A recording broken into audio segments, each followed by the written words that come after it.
하나님의 말씀 데살로니가전서 1장 8절부터 10절까지 봉독해 드립니다.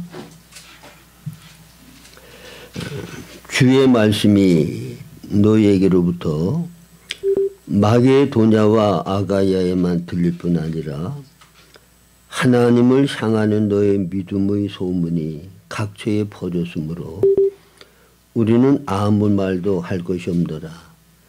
그들이 우리에 대하여 스스로 말하기를 우리가 어떻게 너희 가운데에 들어갔는지와 너희가 어떻게 우상을 버리고 하나님께로 돌아와서 살아계시고 참되신 하나님을 섬기는지와 또 죽은 자들 가운데서 다시 살리신 이의 아들이 그의 아들이 하늘로부터 강림하실 것을 너희가 어떻게 기다리는지를 말하니 이는 장래의 노하심에서 우리를 건지시는 예수시니라.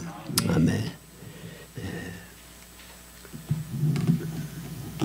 데살로니가 교회는 복음을 받고 그들이 신앙생활한 지 몇 개월 되지도 않았는데도 그 주위 지방에 아주 그 모범적인 믿음을 가지고 참된 신앙생활을 한다는 그런 소문이 널리 퍼졌어요.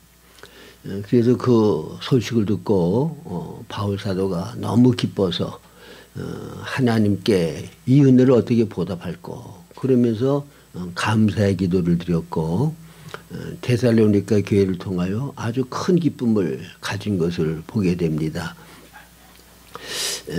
그러면 데살로니가 교인들이 어떤 믿음 생활을 했기에 이와 같이 그 믿음의 소문이 주위의 모든 사람들에게 모범적으로 보여졌고 또 복음을 전한 사도에게 기쁨을 주었냐. 그래서 성경에 보면 하나님께서 참 선지자와 거짓 선지자를 구별을 할 때 무엇 가지고 구별을 하는가 하면 열매를 보아 나무를 안다 그렇게 말씀하셨어요. 열매를 보아 참 선지자인지 거짓 선지자인지 참 하나님의 종인지 아닌지를 분별할 수 있다는 거예요. 그러면 열매라는 것은 뭔가 하면 우리 생활을 통하여 표현되어지는 생활, 나타난 생활을 가르쳐서 말해요. 그러니까 사과나무 열매다 그러면 사과나무의 본성이 표현된 게 사과나무 열매죠. 그래서 모든 열매는 그 나무의 생명의 본성을 그대로 표현되어지는 게 열매예요. 그래서 사람은 그 사람 속에 어떠한 신앙을 가지고 있고 그 사람의 본성이 어떠함은 어떻게 알 수 있느냐. 그게 표현되지 않으면 알 수가 없어요. 그런데 그것이 표현되어지는 게 우리의 생활이에요. 말하고 행동하고 일하는 그 모든 생활을 보면 그 사람이 어떤 사람인지를 우리가 알 수가 있어요. 그래서 우리가 생활을 하면서 어떤 사람의 생활을 보고 아유 그 사람은 말마다 다 거짓말만 하기 때문에 그 사람 말은 절대로 믿을 수가 없어. 그 사람 말은 절대로 믿지 마. 그거는 뭐예요? 그 사람의 거짓된 생활을 통해서 그 열매가 나타났기 때문에 사람들이 알 수 있는 거예요. 그와 마찬가지로 데살로니가 교인들이 어떠한 신앙생활을 했느냐에 따라서 그들에 대한 평가가 나타나게 되죠. 그러니까 복음에 대한 지식을 내가 가지고 또 지식적인 것을 다른 사람들에게 열심히 전달하는 것으로서 모범격인 신앙생활하는 모습이 나타나는 건 아니에요. 생활, 삶이 증거를 해야 돼요. 그래서 바울 사도께서 말만 하고 문제만 일으키는 사람들에게 대해서 내가 가서 그들의 말을 들어볼 것이 아니라 그들의 능력을 볼 것이다. 그렇게 말씀한 적이 있죠. 그러니까 제가 주위에서도 가만히 사람들을 접촉해 보면 어떤 사람들은 그냥 끊임없이 목사님들이 이런 게 잘못되고 저런 게 잘못됐고 뭐 신학교는 이런 게 잘못되고 저런 게 잘못됐고 끊임없이 다른 사람들을 평가하고 비판하는 말만 해. 근데 그 사람의 삶을 보면 정말 잘못된 것을 봤다고 하면 예수님의 마음이라면 그렇게 잘못된 것을 볼 때 사랑으로 인하여 마음이 아파야 돼요. 그래서 그들을 위하여 아무 말 없이 중심에서 중보 기도를 해야 된다고. 에스겔서 9장 4절에 보면 너는 예루살렘 성읍 중에 순행하여 그 가운데 생하는 가증한 일로 인하여 탄식하며 우는 자 이마에 펴라 그랬어요. 그러면 사륙하는 기계를 가지고 심판을 할 때 이마에 표받은 사람은 근처에도 가까이 가지 말라고 그랬어요. 그러면 바울 사도도 자기 동족들이 예수를 영접지 아니하고 하나님을 대적하고 주님을 멀리하는 그 모습을 볼 때 여러분 로마서 9장에 보면 큰 고통과 그치지 아니하는 근심이 있다 그랬어요. 차라리 내가 저주를 받아 그리스도에게서 끊어짐으로 말미암아 그들이 다 구원받을 수 있다고 하면 차라리 그렇게 됐으면 좋겠다. 이게 사랑이 있는 사람의 삶의 표현이에요. 근데 끊임없이 다른 사람이 잘못된 것을 보고 평가하고 판단하고 비판만 하고 그들을 긍휼히 여기는 마음으로 주님 앞에 기도는 한마디도 안 해. 그리고 자기 삶이 주님이 기뻐하시는 뜻대로의 열매 맺는 사람도 하나도 없어. 그건 아무 쓸모도 없고 아무도 가치도 없는 거죠. 우리의 삶을 통해서 하나님 앞에 우리의 신앙의 어떠함을 보여주고 나타내야 돼요. 말만 하는 건 소용없어. 올바른 많은 지식만 가지고 가르치기만 하는 것도 별로 큰 의미가 없어요. 그래서 올바로 말씀 사역을 하는 사람들은 자기가 가르칠 내용을 먼저 자기의 삶을 통하여 순종하고 실행하고 말씀과 자기의 삶이 일치돼서 남들이 볼 때 어우 저분은 말씀하는 대로의 삶을 사는 분이로구나. 가르치는 말씀이 그 인격 가운데 나타나는구나. 그럴 때 딴 사람들이 영향을 받고 말씀의 권위가 세워지는 거죠. 그러니까 바울 사도와 그와 함께 동역한 디모데와 그 동역자들이 먼저 참된 신앙의 본을 보이면서 성령의 능력과 권위를 말씀을 전했기 때문에 데살로니가 교회가 모범적인 신앙생활하는 교회가 됐다는 거예요. 그러면 그들은 어떠한 신앙생활을 했느냐. 여기 이제 9절로 10절에 보면은 그들이 우리에 대하여 스스로 말하기를 우리가 어떻게 너희 가운데 들어갔는지와 너희가 어떻게 우상을 버리고 하나님께로 돌아와서 그들은 복음을 듣고 우상을 버리고 하나님께로 돌아왔어요.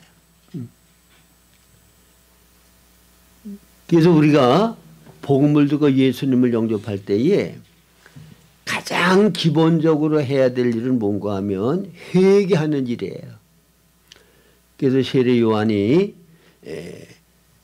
세례를 베풀 때 그가 전한 말씀의 핵심 내용은 뭔가 하면 회개하라 천국이 가까웠다는 말이에요.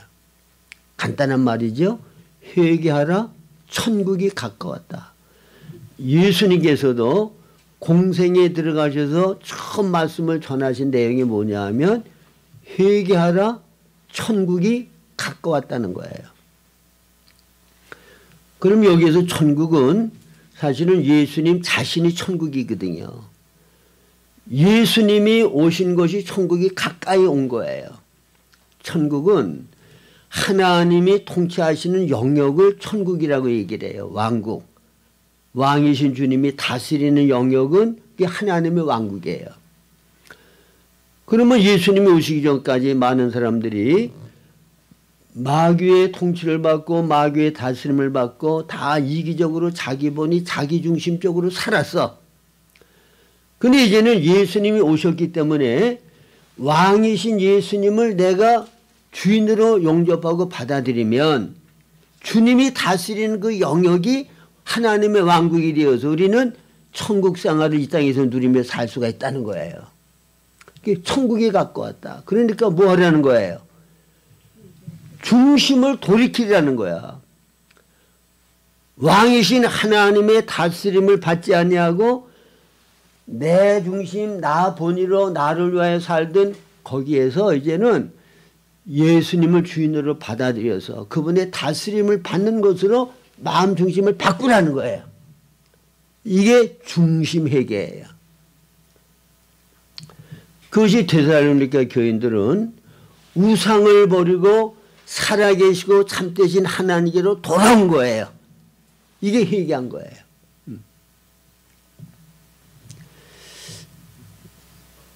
제가 오랫동안 신앙생활을 하면서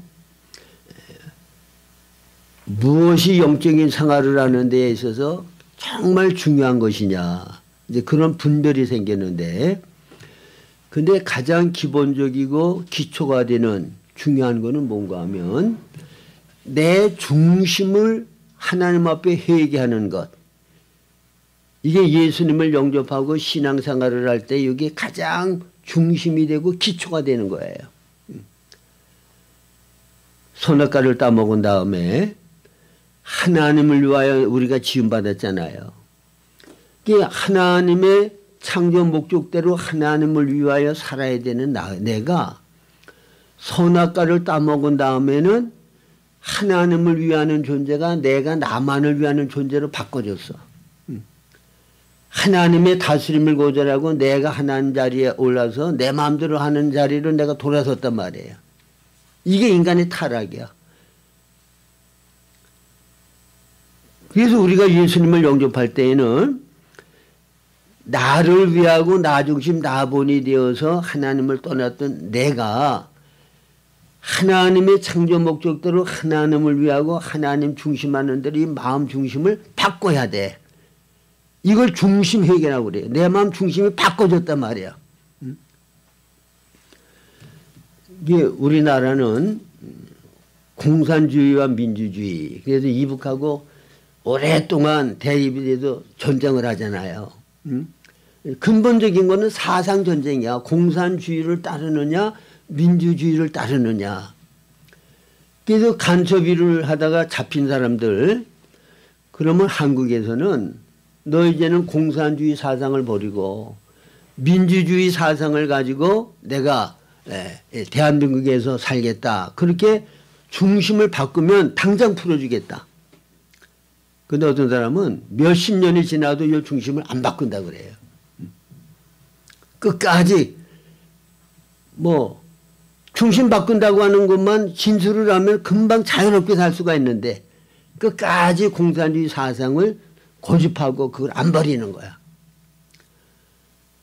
그러니까 신앙생활을 하는 사람들이 나 본이 나 중심을 안 버리고 예수를 믿는다고 하면서도 모든 거는 나 위하여 나 중심으로 하나님도 이용하려고 그러고 신앙생활도 그 방향으로 한단 말이에요.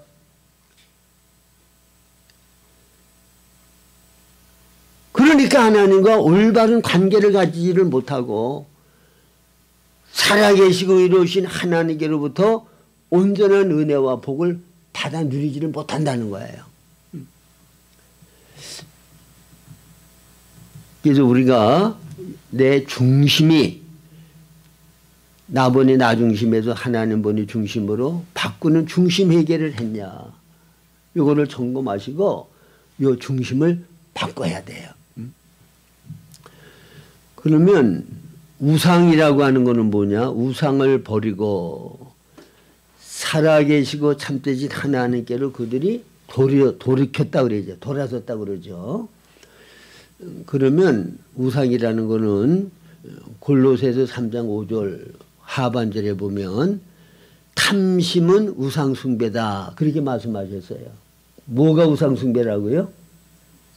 탐심. 탐심은 하나님이 허락지 아니하신 것을 내가 나를 위하여 욕심부리고 그것을 취하고 그것을 구하는 거야. 근원으로 들어가면 하나님께서 에덴 동산에서 사람에게 필요한 모든 외적인 은혜를 부족함이 없도록 주셨어요. 먹고 사는 거, 즐기고 누리는 거, 또 나를 지키고 보호하는 거, 사람이 생존하는 데서 필요한 거는 모든 방면에서 부족함이 없도록 하나님이 최상의 것으로 만족하게 주셨다고 말해요. 그리고는 그들에게 한 가지 딱 금하셨어요. 선악을 알게 한 나무의 실과는 먹지 말으라. 근데 그것을 따먹은 것은 원인이 뭐예요? 탐심. 응? 선악과를 따먹으면 보기 좋고 먹음직하고 지혜롭게 하는 만큼 탐스럽게 보였고 그거를 따먹으면 자기가 하나님같이 된다고 하는 그 탐심이 생겨서 하나님이 금하신 그것을 거역하고 선악과를 따먹었단 말이에요. 그래서 그것이 바로 그들에게는 우상이 된 거야. 탐심 때문에 하나님을 버렸어. 하나님이 주신 그 복된 모든 것들을 다 버리고 내 욕심대로 사는 것이 그것보다도 더 행복하고 만족할 것으로 여기고 하나님을 떠났다고 말이에요. 하나님을 버렸다고 말이야. 그 결과 어떻게 됐어요? 저주를 받아서 하나님이 주셨던 모든 외적인 은혜들은 저주를 받아 가시와 엉겅퀴를 내고 땀 흘려 수고하고 일을 해야 먹고 살게끔 되어지고 인간의 삶이 불행하고 비참하게 됐다고 말해요. 무엇 때문에? 우리에게 모든 것을 부정함이 없으리를 주시는 근원이신 하나님을 내가 버리고 떠났다고 말해요. 그 결과 이렇게 된 거야. 그러니까 그 예레미야서 2장 13절에 보면 이제 이스라엘 백성들은 하나님의 백성들이잖아요. 근데 하나님께서 내 백성이 두 가지 악을 행하였는데 하나는 생수의 근원인 나를 버렸다 그래서 아담과 해와가 자기를 가장 영광스럽고 복되게 만들어주신 하나님을 버린 것과 똑같이 수많은 민족 가운데 이스라엘 백성은 하나님의 백성으로 특별히 택하셨고 특별한 사랑과 은혜를 베푸셨는데 그 백성이 생수의 근원이신 하나님을 버렸다고 말해요. 그리고 스스로 웅덩이를 팠는데 그것은 물을 저축하지 못할 터진 웅덩이다. 생수의 근원이신 하나님을 떠나서 내가 나를 위하여 내 방법으로 내 자원을 만들어 가지고 내가 누리고 살겠다. 그래서 하나님을 떠나는데 그거는 물을 저축하지 못할 터진 웅덩이이기 때문에 아무 나에게 유익을 주지 못해요. 인간이 이렇게 어리석은 거야. 그래서 하나님께서는 이런 이스라엘 백성들에게 선지자들을 보내주셔서 계속 정말 사랑의 아픔으로 그들에게 돌아오라 내게로 돌아오라 끊임없이 말씀하잖아요. 우상을 버리고 내게로 돌아와라. 그 하나님의 사랑의 외침을 끝까지 거역하고 배반하고 자기들 욕심대로 살다가 결국은 바벨론의 포로로 잡혀가고 아수르의 포로로 잡혀가고 하나님의 무서운 징계를 그들이 받게 됐죠. 그래서 여기 데살로니가 교회는 우상을 버리고 사신 하나님, 여러분 저는 이게 살아계신 하나님에 대해서 굉장히 그 실감을 느끼면서 사는데 다른 종교의 하나님은 살아계신 하나님이 아니에요. 그래서 종교를 만든 신이 혹은 사람들이 어떤 하나의 그 교훈, 규율을 정해주고 그다음에 뭐는 하면 안 된다고 어떤 뭔가를 규정해주고 그러면 그거 가지고 사는 거야. 자기들이 믿는 신이 구체적인 삶 가운데 간섭을 해서 살아있는 신인 것을 증명해주고 나타내주는 게 없어요. 여러분 그런데 우리 기독교는 하나님께서 아담과 에바를 창조하신 이후부터 계속 말씀에 나오는 모든 내용들이 살아계신 하나님과 살아있는 사람과의 관계 문제를 다루잖아요. 각양각색의 사람과 하나님과의 관계를 통해서 사람을 대하시는 하나님의 모든 역사를 통해서 하나님은 어떤 하나님이라고 하는 사실을 우리에게 계시해 주는 것이 하나님의 말씀이에요. 자, 우리가 너무나도 잘 아는 아버지 스라를 떠났던 탕자, 아버지 재산을 다 탕진하고 거지가 돼가지고 비참한 모습으로 돌아온 아들. 근데 하나님은 그와 같은 처지에 있는 아들을 어떻게 대하신다고 하는 것을 거기서 보여주잖아요. 조건 없는 사랑으로 사랑하는 거야. 응?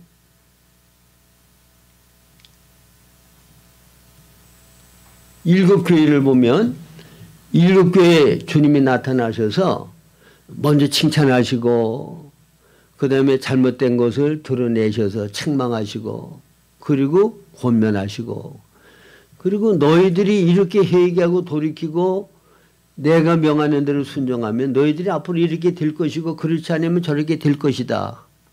주님이 이언적으로 말씀하시는 거예요. 특별히 에베소 교회 같은 경우 너 잘한 거 8가지나 칭찬받을 만한 거 있어. 그거 참 잘했어. 근데 가장 중요한 처음 사랑을 버렸어. 그거 다시 회복하지 아니하면 교회 촛대를 내가 옮길 것이다. 경고하셨죠? 그리고 하나님은 살아계시고 참되신 하나님, 거짓말하실 수 없는 하나님. 그래서 말씀하신 대로 그대로 실행하신 하나님이에요. 저는 요즘 특별히 생생하게 제가 지금까지 하나님과의 관계에서 신앙생활하는 가운데 하나님 나를 어떻게 대하셨냐. 이제 그것이 이게 묵상될 때에 하나님의 약속은 정말 진실되다고 하는 것을 제 마음 가운데 더 확신하게 되어졌고 그리고 참 감사하는 마음이 내 속에서 넘치더라고요. 제가 고등학교 3학년 때인데 그러니까 1963년도예요. 우리 아버지가 우리 할아버지 제사를 지내는 날인데 부르더라고요. 그래서 갔더니 오늘 밤에 할아버지 제사를 드리는 날인데 너 할아버지 제사를 드릴 거야 안 드릴 거야? 제가 계속 제사에 참석을 안 했거든요. 그랬더니 이제 그날은 우리 아버지가 아주 작정을 하신 거야. 그래서 난 주님이 기뻐하지 않는 일이라 제사 못 드리겠습니다. 그랬더니 너 그냥 그렇게 간단히 얘기할 게 아니고 이거는 굉장히 중요한 말이기 때문에 심각하게 생각하고 너 말을 해. 만약 제사를 안 드린다면 오늘부터 나는 너를 내 아들로 취급 안 할 거야. 내가 너를 아들로 취급 안 하면 무슨 일이 일어나는가 하면 나한테 일체 돈 달래 소리 하지 마. 그리고 너는 내 말은 안 듣고 네 하나님 아버지 말만 들으니까 필요한 건 네 아버지 하나님한테 달라고 그러고 나한테 일체 달라고 하는 말을 하지도 마라.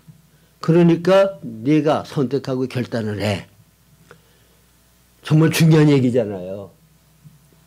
그래서 제가 그래도 저는 제사는 못 지냅니다. 그랬더니 그러면 당장 나가라고. 쫓겨나서 너 밤에 내가 집에 가서 너 집에 있는 거를 보면 다른 몽댕이를 부리는 테니까 우리 집에 너 들어올 생각도 하지 말라고.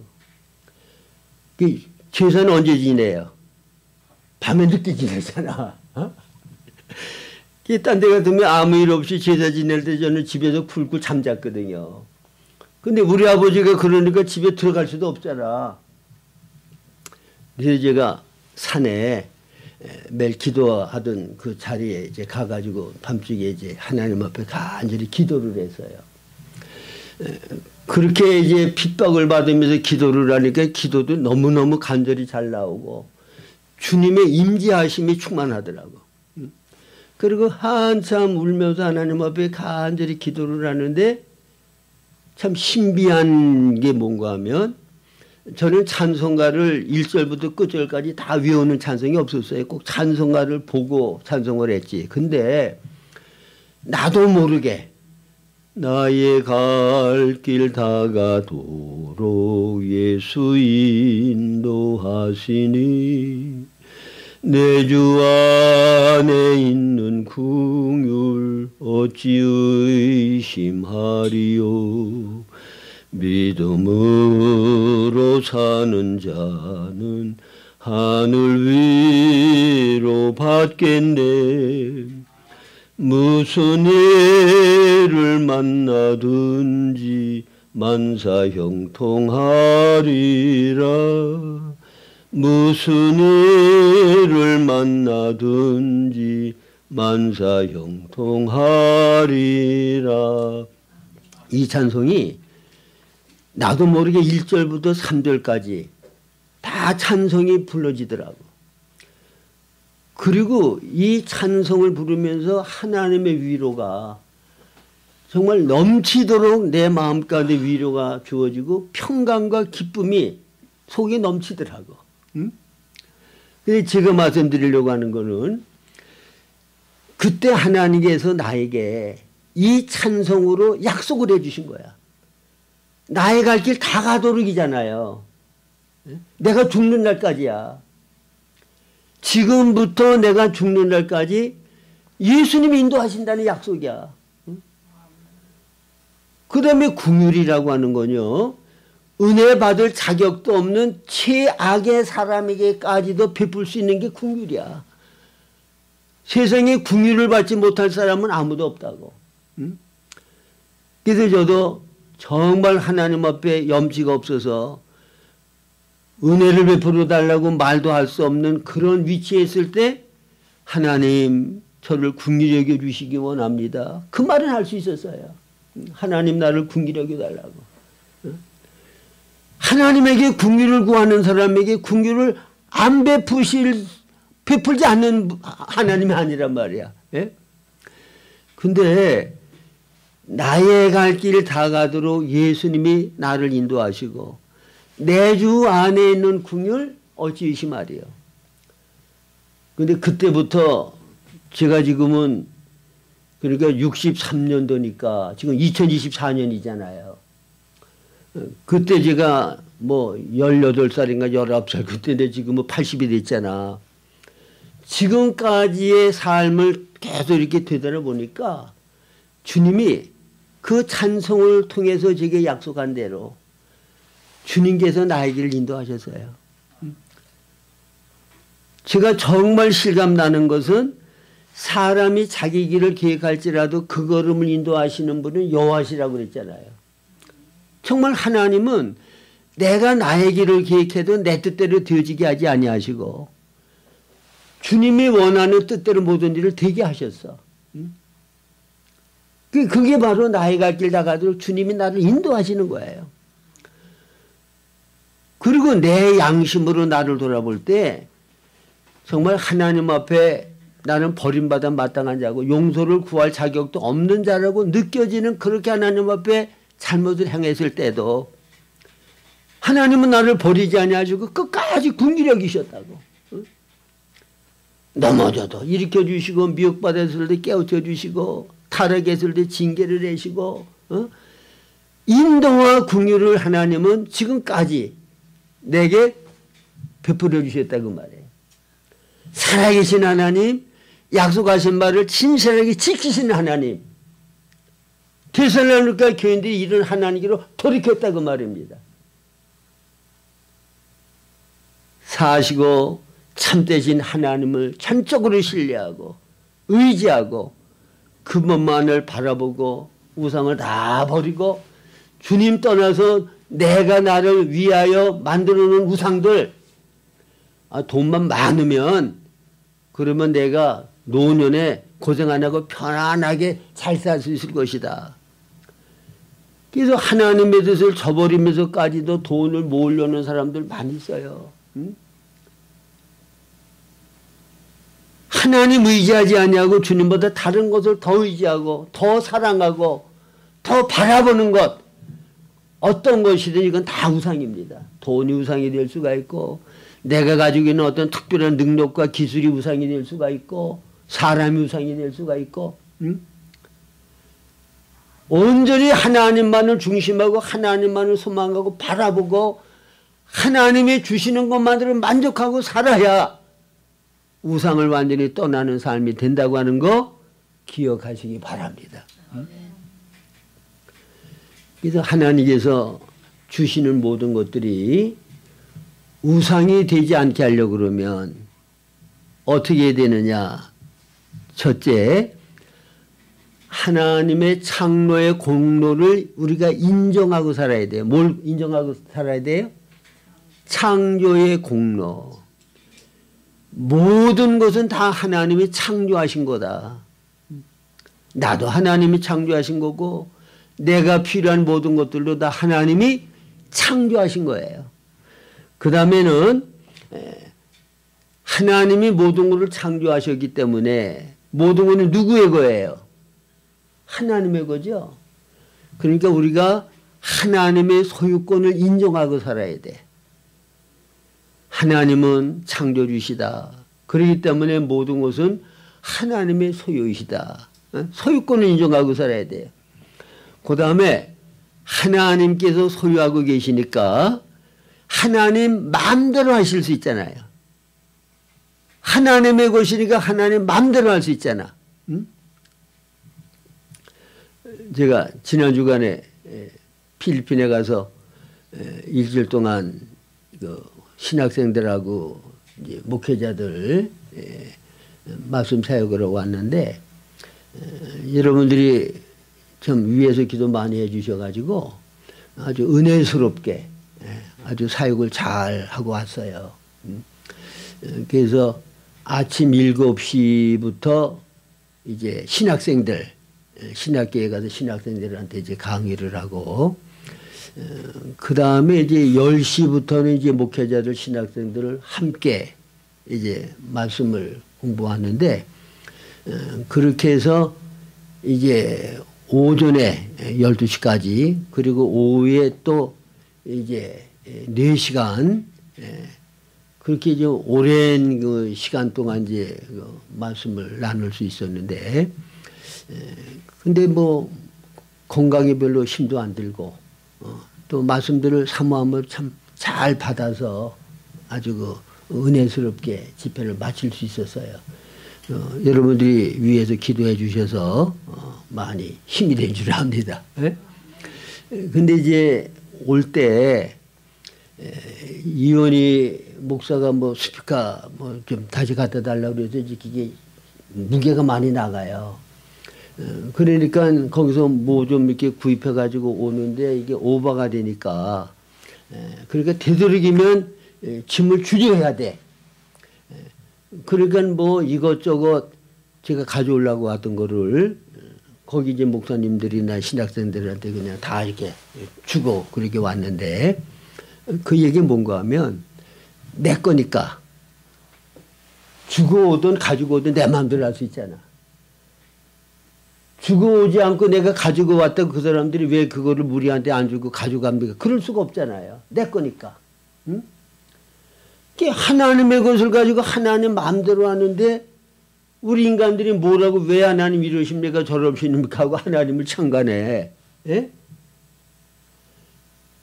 그래서 욥이 하나님이 주셨던 그 많은 재산들, 그 자녀들 마귀에 의하여 다 그가 빼앗긴 다음에 고백을 뭐라고 했어요? 주시니도 여호와시여 가져가시니도 여호와시니. 그래서 어리석게 원망하지 않았다고 그러죠. 하나님의 절대 주권까지 하나님 마음대로 하시는 거야. 예? 이번에 거기 목회자들한테 제가 그 모세의 삶을 통해서 하나님께서 우리에게 주신 교훈을 전했는데, 근데 그 모세의 삶을 제가 쭉 보니까 하나님께서 모세를 특수한 목적을 위하여 부르셨잖아요. 애굽에 노예되어 있는 자기 백성들을 모세를 통하여 구원하시기 위한 목적으로 모세를 부르셨어. 부르신 목적이 이스라엘 백성들을 애굽에서 가나안으로 인도하는 일을 위하여 모세를 부르셨단 말이에요.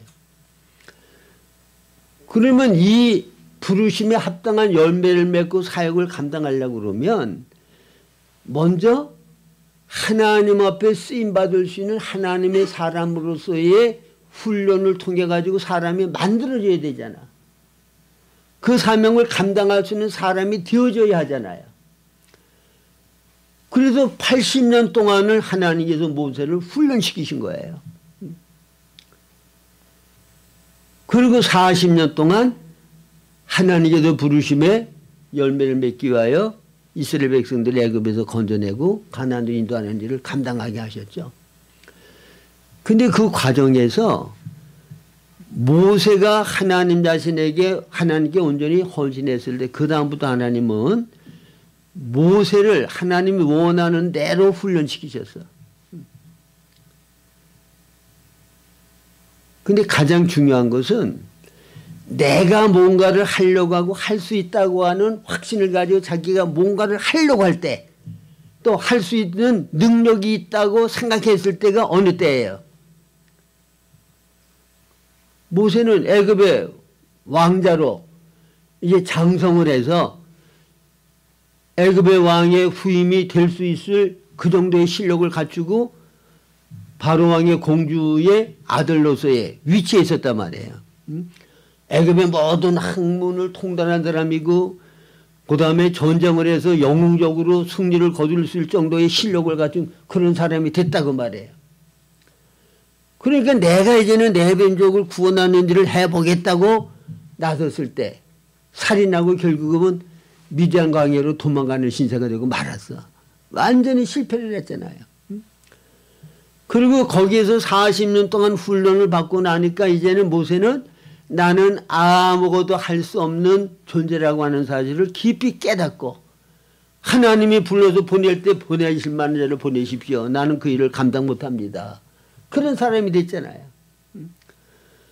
그리고 하나님께서 표적을 보여주시고 결국은 그가 보냄을 받았을 때 그 다음부터는 어떻게 했어요? 자기 마음대로 하는 거 아무것도 없어. 하나님이 명령하시면 그대로 전달을 했고 그대로 순종을 해서 모세를 통해 하나님이 모든 일을 하셨지. 모세가 자의적으로 한 일이 없잖아요. 하나님을 잘못 표현하고 자의적으로 한 게 뭐예요? 이스라엘 백성들이 목마르다고 물 달라고 아송을 칠 때 하나님이 그들의 생존에 필요한 물 모세를 통하여 하나님이 주라고 했는데 모세가 이스라엘 백성들이 수없이 반역하고 원망하고 모세의 마음을 얼마나 많이 상하게 했어. 참고 참았었잖아요. 그 순간에 모세가 이 분노가 일어나 가지고 반석을 지팡이로 2번 꽝꽝 쳐가면서 하나님은 그들에게 진노하지 않으셨는데 모세는 그들에게 진노했잖아요. 그게 뭐야? 하나님의 마음을 잘못 표현한 거야. 하나님이 어떤 분들이라는 걸 잘못 오해하게 만들었어. 그렇죠? 하나님은 이스라엘 백성들에게 그때 화를 안 내셨어. 진노하지 않으셨어. 근데 모세가 진노하고 화를 내는 걸 통해서 하나님이 진노하고 화낸 것과 같이 보이게 했단 말이야. 그래서 그것 때문에 가나안을 못 들어간 거예요. 제가 볼 때는 그 외에 거의 모든 거는 다 하나님 앞에 순복하고 순종했죠. 그게 신약으로 얘기를 하면 바울 사도가 갈라디아서 2장 10절에 내가 그리스도와 함께 십자가에 못 박혔나니 그런즉 이제는 내가 산 것이 아니 오직 내 안에 그리스도께서 사신 것이라. 내가 하는 일 아무것도 없어. 다 주님께 묻고 주의 인도를 받아서 순종함으로 모든 삶을 살고 모든 일을 하는 거예요. 나는 포도나무에 너희는 가지니 가지가 포도나무에 있지 아니하면 절로 과일을 맺을 수 없음과 같이 너희가 나를 떠나서는 아무것도 할 수 없다. 그 말은 무슨 말이에요? 우리가 무엇을 하든지 항상 주님에게 묻고 주의 인도를 받고 순종으로 우리의 삶을 사는 것이 포도나무와 바로 연결되어서 가지의 열매를 맺는 삶을 살 수 있게 하는 거라 그 말이에요. 그래서 바울 사도는 고린도전서 10장 31절에 그러므로 너희가 무엇을 먹든지 마시든지 무엇을 하든지 다 하나님의 영광을 위하여 하라. 그러니까 먹고 마시는 거 일상생활의 기본적인 것까지도 하나님의 영광을 위하여 하라는 말은 무슨 말이에요? 내 삶 전체를 하나님이 내 삶을 통하여 드러나고 표현되도록 너희들이 행동하라는 거야. 응? 예수님이 나를 본 자는 아버지를 보았거늘 바울 사도는 내가 예수님을 본받아서 예수의 생명으로 사는 것과 같이 너희들은 나를 본받으라. 이런 삶을 살라는 거예요. 근데 우리는 너무 독립적으로 내 마음대로 사는 게 많아. 모든 것은 하나님의 것이고 그래서 하나님이 자유롭게 원하시는 일을 행하시면 우리는 내 뜻대로 안 되어지면 하나님께 대해 원망하는 게 많고 불평하는 게 많고 이게 다 우리가 우상을 갖고 있기 때문이에요. 그래서 하나님의 사용의 목적을 위해서 하나님의 뜻대로 모든 일을 섭리하시는 거예요. 이거를 알 때 우리는 우상을 섬기지 않고 하나님과 바른 관계 가운데 살 수가 있게 되는 거예요. 그러니까 이제 바울 사도 모세가 이와 같은 하나님을 알았기 때문에 절대적으로 이제는 그분에게만 순종하고 그분의 인도대로만 따랐던 거죠. 데살로니가 교회가 이와 같이 모범교회가 된 게 뭐냐? 우상을 버리고 살아계신 하나님, 약속하신 바를 100% 지킬 수밖에 없는 의로우신 하나님, 진실하신 하나님, 이분을 신뢰하고 그분을 따랐기 때문에 하나님께서 데살로니가 교인들을 하나님이 원하는 신앙의 사람으로 변화시키고 고치실 수가 있게 되었다는 거죠. 이게 하나님은 살아계신 하나님이십니다. 살아계시기 때문에 살아계심을 우리가 수시로 경험하고 체험할 수 있는 거예요.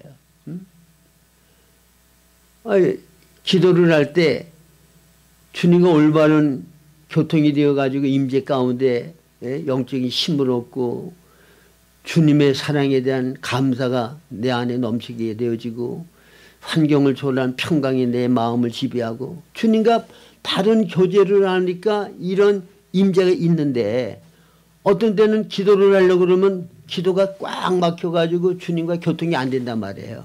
응? 이건 뭐예요?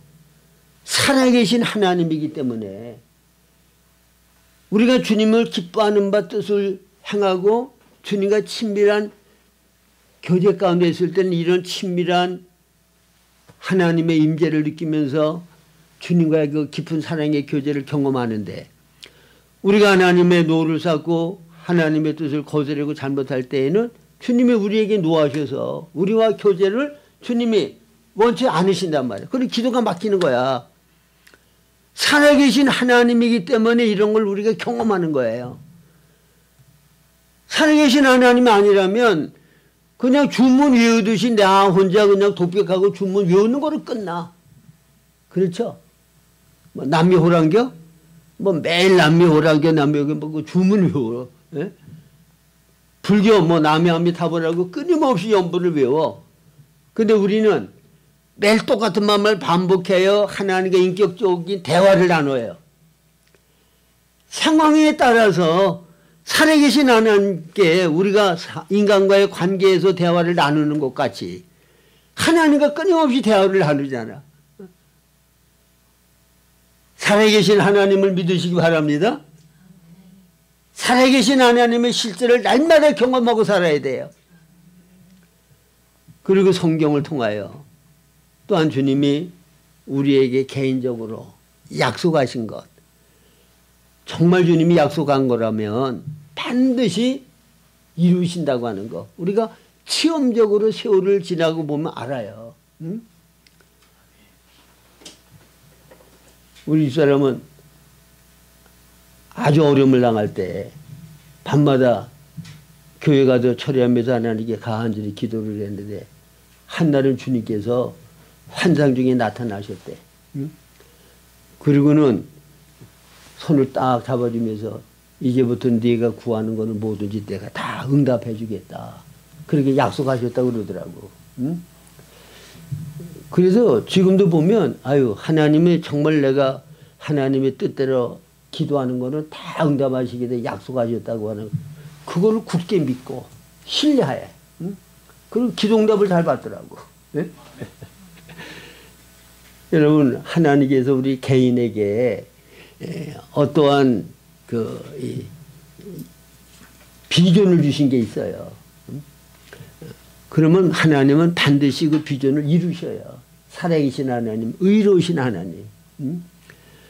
그래서 하나님과 정말 친밀한 교제와 관계 가운데 살아계신 하나님을 날마다 경험하는 그런 하나님의 신실하심을 날마다 우리가 경험하는 여러분들의 삶이 되실 수 있기를 바랍니다.